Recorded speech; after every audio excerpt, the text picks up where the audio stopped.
You have to ask yourself how much of John Lennon's spectacular work was a concomitant mixture of acid, meditation, money, fame, power, ego, Yoko, guilt, insanity, grief, whimsy, etc., and how much was the uncluttered imprint of his obviously prominent muse. How many artists have been able to move through so many distinct phases in their work? If you look back to Love Me Do, it's a very long way forward to Mr. Kite, and even longer to the bare-boned simplicity of songs like Imagined and Love. With Double Fantasy and the posthumously released Milk and Honey, he seemed to start the machine all over again. One of the great things about Lennon's eclectic persona was the delightful tangle of the many component parts that made up his frankly rather fragmented though always engrossing super-personality. When you go down the list of the great artists of the last 100 years, Picasso was always Picasso, with his boxy images of womankind with their bright, burning eyes.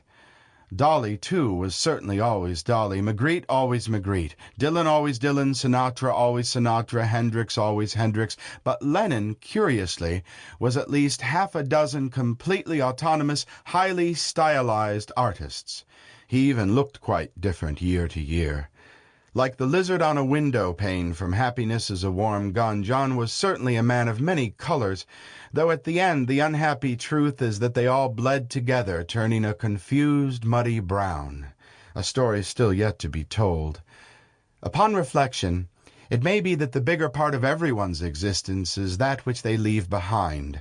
For most of us that probably means a couple of kids, some vague memories, and one or two outstanding debts. But for a man like Lennon, the list is obviously a little longer. In fact, conceptual though it is, there are still so many significantly affected by his challenging words and music that I have titled this collection Imagination, in honor of this borderless collective of kindred spirits. They might also be called Lennonites, I suppose. Anyway, as John once said, I hope someday you'll join us. And just what was it like appearing live at the Toronto Rock and Roll Revival? But when I heard all those Little Richard and Chuck Berry was going to be on, I thought, right, let's go.